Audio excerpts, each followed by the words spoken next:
जब आपको कोई कंटेंट दिया हो तो उसको हिंदी टू इंग्लिश कैसे ट्रांसलेट करना है, वही मैं आज आपको सिखा रहा हूं। मैंने कहा कोई सा भी ले लो आप, जैसे आपने कहा अनुशासन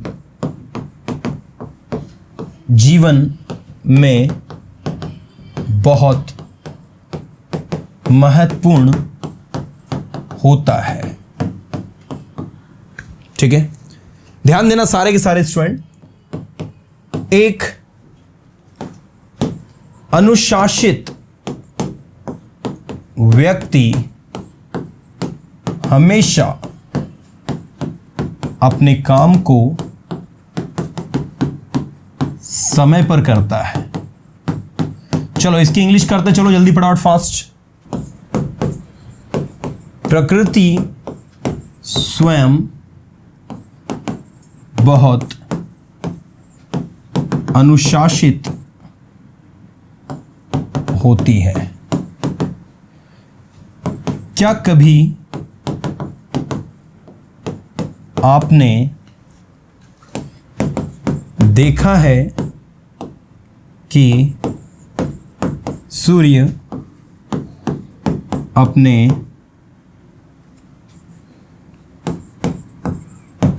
निर्धारित समय से पहले या बाद में उदय हुआ हो?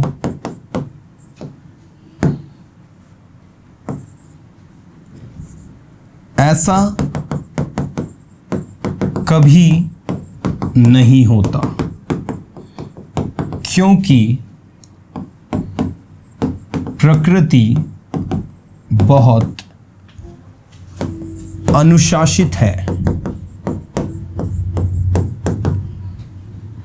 एक अनुशासित व्यक्ति अपनी इच्छाओं को काबू करके जीवन में सफल हो सकता है। देखिए भाई, ये एक छोटा सा पैसेज लिखा है, मैं इसको और भी बड़ा कर सकता हूं। And I just want to see that कि आप में से कितने ऐसे स्टूडेंट्स हैं जो इसको कॉन्फिडेंटली ट्रांसलेट कर सकते हैं। देखो एक सिंपल सा फंडा बताता हूं। अब पहले तो कुछ लोग ये देखो कि यहां लिखा है अनुशासन और यहां लिखा है अनुशासित। तो अनुशासन का मतलब होता है डिसिप्लिन, ये नाउन है, इसका मतलब होता है डिसिप्लिन। लेकिन अनुशासित जो है ये एडजेक्टिव है और इसका मतलब डिसिप्लिन नहीं होता, इसका मतलब होता है डिसिप्लिन्ड। इसकी स्पेलिंग में ईडी लगता है लास्ट में, disciplined. Discipline and disciplined.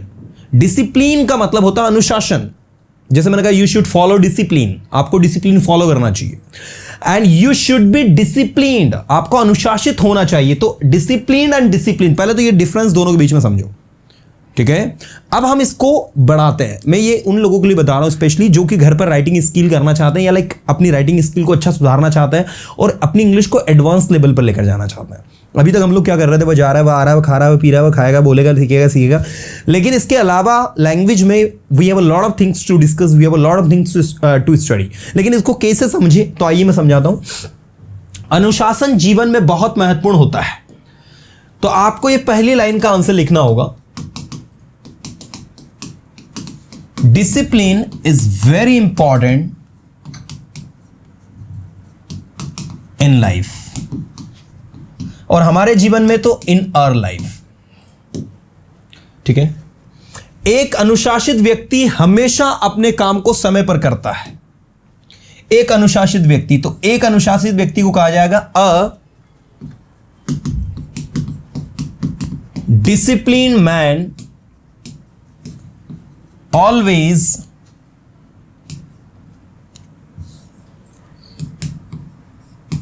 completes his work on time. On time मतलब होता है समय पर। एक डिसिप्लिन व्यक्ति जो होता है हमेशा अपने काम को समय पर करता है। नेक्स्ट, प्रकृति स्वयं बहुत अनुशासित होती है। अब स्वयं के लिए लगेगा itself। Mother nature is very disciplined itself मतलब अपने आप में स्वयं नेचर जो है वो बहुत ज्यादा कैसी है, डिसिप्लिन्ड है, अनुशासित है। क्या कभी आपने देखा है कि सूर्य अपने निर्धारित समय से पहले या बाद में उदय हुआ हो? क्या कभी आपने देखा है, have you ever seen that the sun rises, the sun has risen earlier or before its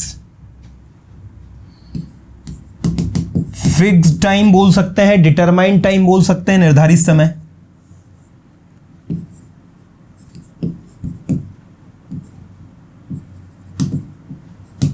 determined time, ठीक है। ऐसा कभी नहीं हो सकता, इट कैन नेवर हैपन। ऐसा कभी नहीं हो सकता, इट कैन नेवर हैपन, क्योंकि प्रकृति बहुत अनुशासित है। Because nature is very disciplined। देखो यहां पर it can never happen because nature is very disciplined। एक अनुशासित व्यक्ति अपनी इच्छाओं पर काबू करके जीवन में सफल हो सकता है।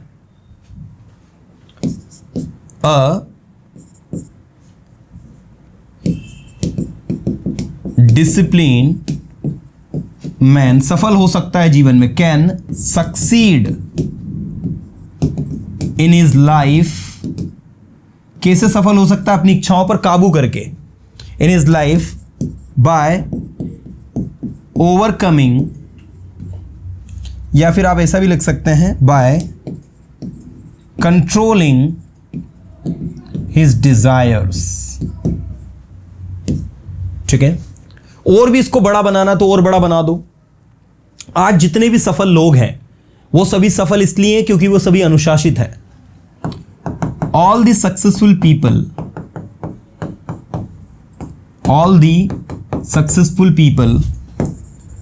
आर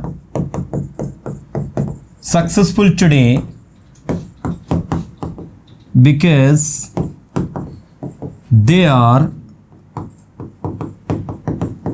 डिसिप्लिन्ड, ठीक है ना। All the successful people are successful today because they are discipline. बिना डिसिप्लिन के आपकी लाइफ को कोई डायरेक्शन नहीं मिल सकता। Your life does not get any, your life does not get any direction without discipline, without discipline, right. तो ये था, आप लोगों को और बड़ा बनाना हो तो बना दो, और लिखना हो तो और लिख दो। ओवरऑल आप में से जितने भी स्टूडेंट्स को अपनी राइटिंग स्किल इंप्रूव करना हो ना, आज से और अभी से थोड़ा थोड़ा लिखना स्टार्ट करो। चलो अभी हमने डिसिप्लिन के बारे में लिखा, now let's talk about, let's write something about time. आओ समय के बारे में लिखते हैं। मैं अब हिंदी टू इंग्लिश नहीं करूंगा, मैं डायरेक्ट हिंदी में बोलूंगा, आप इंग्लिश में उसको करते चलेंगे, है ना। मैंने कहा इस दुनिया में सबसे कीमती कोई चीज है तो वो है टाइम। बोलो क्या बनेगा? सबसे पहले तो टाइटल लिख दो, टाइम, समय। द मोस्ट प्रीशियस थिंग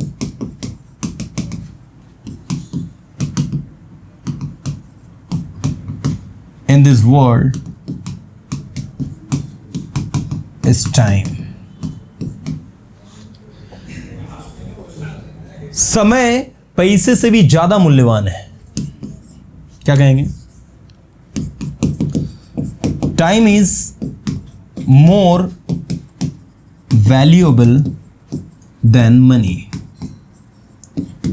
आपने जो पैसा खो दिया या गवा दिया है, आप उसे वापस ले सकते हैं मेहनत करके, लेकिन जो समय आपने गवा दिया वो उसको वापस नहीं ले सकते हैं। द मनी जो आपने गवा दिया, that you have lost, you can earn it back. आप इसे वापस कमा सकते हैं, लेकिन जो समय आपने गवा दिया है, but the time that you have lost, आप इसे रिस्टोर नहीं कर सकते। कांट, यू कांट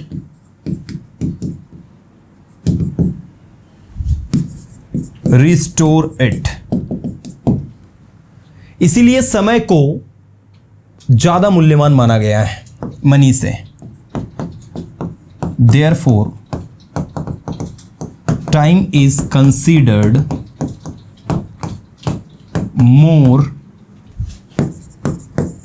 माना गया है इसलिए वैल्यूएबल, कंसीडर्ड लिखा हमने, more valuable then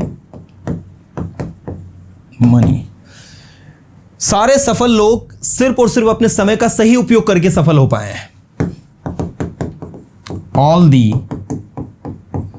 successful people could succeed by using their time. समय की अगर आप वैल्यू करोगे तो समय आपकी वैल्यू करेगा। बनाओ, बोलते चलो। If you value the time, time will value you। ऐसा कहा जाता है कि समय और ज्वार भाटा कभी किसी का वेट नहीं करते हैं। ये प्रोवर्ब है। It is said that time and tide wait for none. आज जो समय आपके पास है वो कल नहीं रहेगा। The time that you have today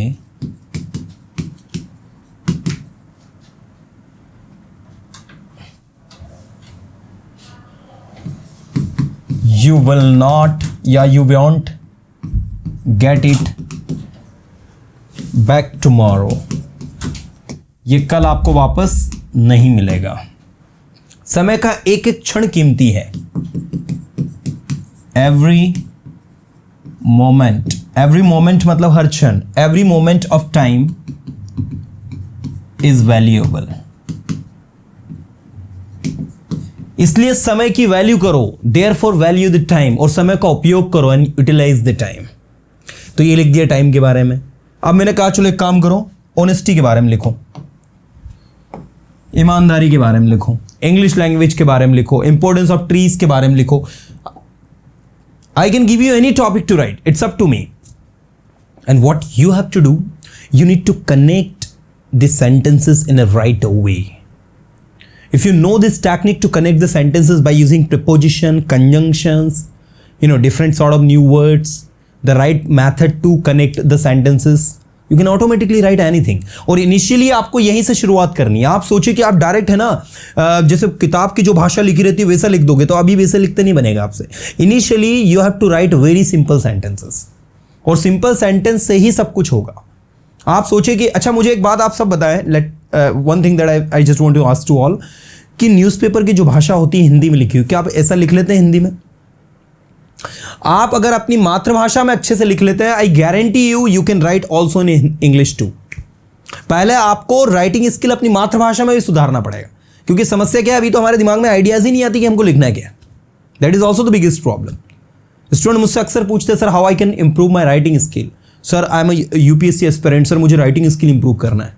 तो मैं उसको यही कहता हूं कि अगर यूपीएससी एस्पिरेंट और राइटिंग स्किल इंप्रूव करना तो डेली आदत डालो कि मुझे 10-10, 15-15 पेजेस लिखना है रेगुलरली। अब क्या लिखना है? Write about the particular things that you are studying, write about the different passages, essays, जो सोसाइटी में प्रॉब्लम्स है उनके बारे में लिखो। राइटिंग स्किल कैसे बढ़ेगा? राइटिंग स्किल इसी से तो बढ़ेगा। आज आप टेक्निकल एडवांसमेंट के युग में रह रहे हैं, आज हमारे पास AI है, आर्टिफिशियल इंटेलिजेंस ही है, तो लोगों ने क्या लिखना कम कर दिया है। कंटेंट देते हैं AI को, वो उसका पूरा रेडीमेड बनाकर आपको दे देती। And that's why we are not fully focused, that's why we are not good in writing skill. तो राइटिंग स्किल को बढ़ाने का सबसे बेस्ट तरीका है we have to write more and more. जब तक ये यूज नहीं होगा ना, तब तक इसके कोई वैल्यू नहीं है। समझो इस चीज को। आप इसको तो यूज करना पड़ेगा, ब्रेन को यूज करना पड़ेगा। ब्रेन के यूज के बिना सारी चीजें बेकार है। क्योंकि ये जो क्लास है, this is not the writing class, this is the spoken English class. But as a teacher, this is my responsibility to complete all the 4 aspects of the language, because language is the 4 aspects: reading, writing, speaking and listening. And all these 4 aspects are very useful. अगर आप कोई entrance की तैयारी कर रहे हैं, कोई competitive exam की तैयारी कर रहे हैं, then there the writing skill is very important. तो हमें अपने आप को हर एंगल से प्रिपेयर करना होता है। तो अगर राइटिंग स्किल अच्छी करनी है तो आज से और अभी से 2-2 पेज लिखने की आदत डालो। 2-2 पेज में क्या लिखोगे? जैसे देखो, मैं कुछ टॉपिक बता देता हूं। लिखो मोबाइल सेल फोन, ठीक है। मोबाइल सेल फोन के क्या यूजेस है, मिस यूजेस है, वो लिखो। एक मोबाइल सेल फोन लिखो। दूसरा लिखो importance of moral values in education system. हमारे एजुकेशन सिस्टम में मॉरल वैल्यूज की क्या इंपॉर्टेंस है, ये लिखो, है ना। Importance of trees and plants, trees और प्लांट्स की क्या इंपॉर्टेंस है, उनको लिखो। आज आप देखो पोल्यूशन जो है बहुत ज़्यादा नेक्स्ट लेवल पर है, तो पोल्यूशन के क्या कारण है, what are the reason of pollution and how we can control it. हम इसको कैसे कंट्रोल कर सकते हैं। The types of pollution that exist you can write about, air pollution, water pollution, noise pollution, you can write about it. We have a lot of things to write, we have a lot of things to write, ठीक है ना। आपके पास ideas हो, एक सही positive mindset हो, बस लिखना स्टार्ट करो। शुरुआत जीरो से ही होती है दोस्त, याद रखना। जीरो से हीरो का जो सफर होता है ना, वो बहुत ही ज्यादा शानदार और अच्छा होता है। अभी आप 4 लाइन लिख पा रहे हो, बहुत जल्दी ये 4 से 40 कर दोगे, but you have to maintain consistency. नहीं तो आज जोश जोश में 4 लाइन लिख ली और लगने लग गया कि नहीं बहुत जल्दी 40 लिखूंगा। नहीं, आज 4 लिखिए तो कल कोशिश करो 5 या 6, फिर अगले दिन कोशिश करो 7 या 8, अगले दिन कोशिश करो 9 से 10। नहीं तो पता लगे आज 4 लिख ली मोटिवेशन में और कल भूल गए, नहीं लिखा। Consistency is everything.